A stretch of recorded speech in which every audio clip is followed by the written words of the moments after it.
Ayo, what's up mga kapatid? Magandang araw sa inyong lahat. So PCG spokes bumaba daw sa pwesto mga tol. Bakit? Bakit hindi daw nagkakasundo itong si Tariela at saka yung isa pang PCG spokes mga tol, no? At panibagong raw remission ng AFP sa BRP Sierra Madre mga tol, tagumpay. At hindi na daw to hinaras ng China mga tol. Ito ang mga balita at ito mga video panonoorin natin. Lahat ng to ay mula rito kay John Reps. No? Bago natin to simulan, huwag mo kalimutan mag-subscribe sa kanyang YouTube channel. Nakalagay po ang link ng video ito na panonoorin natin sa may description box. Alright, so bago natin to simulan, huwag mo rin kalimutan mag-subscribe. Click mo na rin ang notification bell para ma-notify ka pag may mga pinag-uusapan tayo, reaction video, commentary, opinion, na mga tulad nito na may kinalaman sa ating soberanya. Alright, so wag na natin patagalin pa. Panoorin na natin to mga tol. Matapos ang 2 buwan ng pinakahuling misyon ay inihayag ng Armed Forces of the Philippines kahapon na matagumpay ang kanilang RORE mission. Dahil ang pagkakaalam natin mga tol, di ba? Meron tayong provisional agreement dito sa China at matagal nang ang tahimik mga tol. Wala na tayong masyado nababalitaan ng mga pangaharas ng China dito sa BRP Sierra Madre na de-escalate nga. At eto nga, nagsimula silang mag-resupply ulit after 2 months at walang nangyaring pangaharas mga tol. No? Tagumpay yung resupply mission dito sa BRP Sierra Madre. Kasama ang Philippine Coast Guard sa BRP Sierra Madre na nagsisilbing outpost ng Pilipinas sa Ayungin Shoal. Alamin ang buong detalye mamaya. At paano nga ba nagsimula ang hindi pagkakaunawaan ni Rear Admiral Balilo at Commodore J. Tariela ng Philippine Coast Guard? Hindi rin maganda sa imahe natin yan. Yung mga tampuhan nilang ganyan. No? Bakit kaya?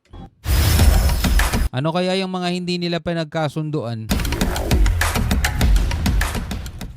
Sa isang video clip na inilabas ng AFP ay nagpapakita ng isang sibilyang sasakyang pangdagat. Ito ay ang MV Lapu-Lapu na papalapit sa BRP Sierra Madre. Good job sa ating AFP.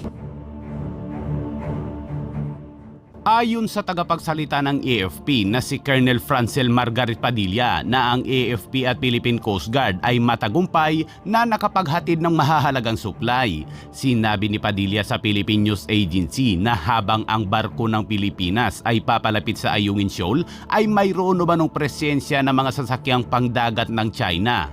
8 barko umano ng China ang nakapalibot sa lugar. Grabe, ang dami no? 8. At nakasubaybay habang papalapit ang mga barko ng Pilipinas.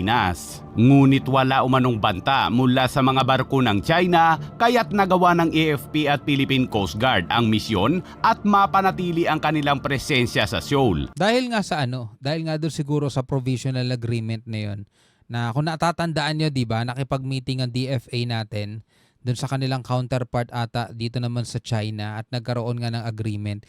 No, wala nang nangyayari ngayong harassment dito sa BRP sa Ayungin Shoal. No, ang pumalit naman yun doon sa may Skoda Shoal naman. Sa isang Pero syempre hindi natin alam mga tol kung hanggang kailan yan walay na pahayag naman, sinabi ni AFP Public Affairs Office Chief Colonel Cerces Trinidad na patuloy na susuportahan ng militar ang mga tropang nakatalaga sa BRP Sierra Madre. So medyo nakakapanibago o nakapagtataka ito mga kabayan at hindi ko alam kung bakit naglaylo na ang China sa mga dating gawain nito sa tuwing may resupply mission sa Ayungin Shoal. Ako naaalala ko pa dahil nga doon sa provisional agreement na yon mga tol.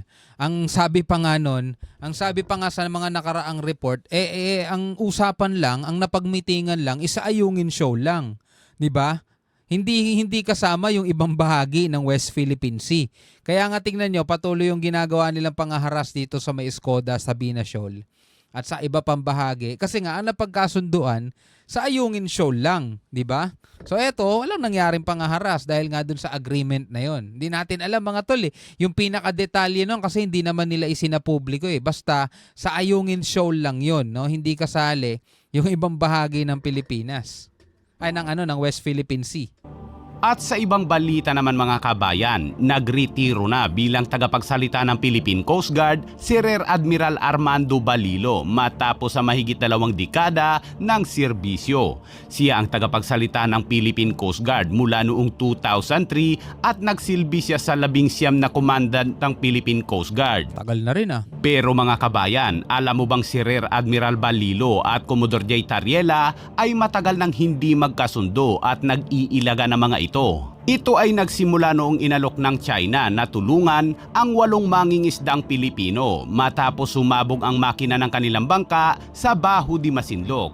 Nanindigan si Balilo sa kanyang unang pahayag na sinubukan umano ng mga miyembro ng China Coast Guard na tulungan ang mga naaksidenteng mangingisda na 2 sa kanila ay nagtamo ng matinding paso. Sinabi ni Balilo na ibinasi niya ang kanyang pahayag na naunang nag-alok ng tulong ang China Coast Guard na sakay ng rubber boat batay sa mga pahayag ng mga mangingisda at opisyal na ulat ng kapitan ng barko ng Philippine Coast Guard na BRP Sindangan. Okay. Tinangka umanong harangin ng China Coast Guard ang BRP Sindangan, ngunit nang malaman ng China na magre-rescue ito ay hinayaan na lang ang barko ng Pilipinas na makalusot. Noong inalok ng China Coast Guard ang mga mangingisda ay tumanggi sila dahil baka kung saan daw umano si dadalhin at itapon na lang sila kung saan. Mamaya, dinala kami sa China, hindi namin alam kung sa China o kung saan. Mamaya, bigla lang kaming itapon dyan sa laot at kuhan. Wala kaming kalaban-laban kasi mga bangka lang naman kaming maliliit.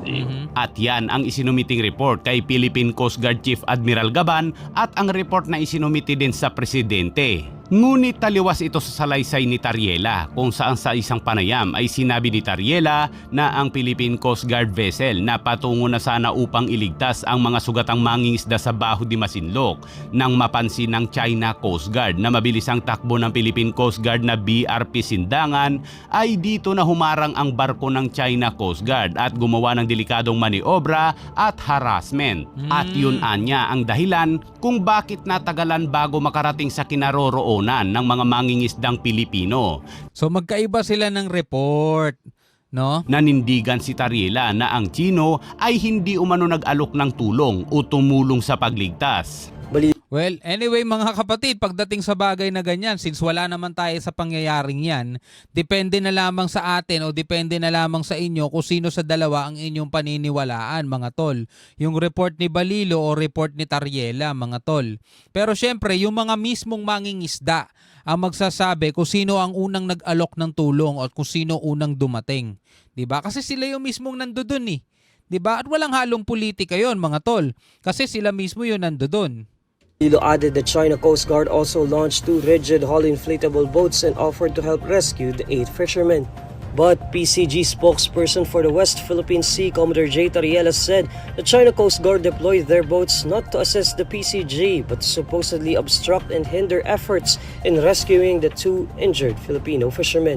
Ayon kay Tariela, ang pag-rescue umano ng Philippine Coast Guard vessel ay isang patunay na mayroong nagpapatrolya na Philippine Coast Guard sa lugar. Pero kung tatanungin ang mga mangingisda, pero sabi ng isang grupo ng mga mangingisda sa Zambales, wala silang nakikitang barko ng Philippine Navy sa Baho de Masinloc. Kahit dati na silang humiling na magpasama sa pangingisda. Kaya raw hanggang ngayon, sa gilid-gilid ng Zambales lang sila pumapalaot. Yung mga mangingisda na mismo mga tol ang nagsasabi. Kumbaga parang ang nangyayari mga tol, ito base lang to sa obserbasyon natin mga tol, no. Sinasabi ni Balilo mga tol na pwedeng ikasama sa imahe ng PCG. Ang sinasabi naman ni Tariela is mag-aangat sa imahe ng PCG. Pero hindi naman sinasang-ayunan mga tol ng mga mismong mangingisda. Kung sinasabi ni Commodore J. Tariela na andyan dyan ang presensya ng Pilipinas, pero sinasabi ng mangingisda, wala naman daw silang nakikita. Ano magagawa natin mga tol? Pwede ba natin pangunahan yung sinasabi ng mangingisda kung wala naman daw talaga silang nakikita, di ba? So baka may mga comment na naman dyan na luma na daw, matagal na daw yan. Pero ang point dito ay kung paano nagsimula ang kanilang hindi pagkakaunawaan. Yes mga tol. Ito hindi na to bagong balita. Matagal nang nangyari to. Kinikwento lang dito mga tol, ito'y isang istorya lamang kung ano ang pinagmulan daw di umano ng tampuhan ng Dalawang to, si Tariela sa si Balilo, mga tol. Hindi tungkol to no doon sa nangyaring pagsabog ng ng motor ng mga mangingisda. Ito'y pinagmulan daw di umano ng tampuhan nitong dalawang opisyal ng Coast Guard, mga tol. Tagal na daw naglingkod ni Balilo since 2003 pa, no? 2003, tagal na nga, no? Panuorin ang turnover ceremony ng bagong pumalit kay Philippine spokesperson Rear Admiral Armando Balilo. Okay, so hindi na naman natin kailangan ng panoorin yan. Basta nagpalitan na sila, nag-resign na tong isa. Anyway mga tol, kung ikaw ang tatanungin, ano masasabi mo dito sa mga to, no? Dito sa videong napanood natin. Pwede kang magbigay ng iyong commentary, pwede kang magbigay ng iyong palapalagay, no? Ano sa tingin mo? Comment ka na lamang sa ibaba. Hanggang sa muli, ako nga pala si Shobal D. Peace out.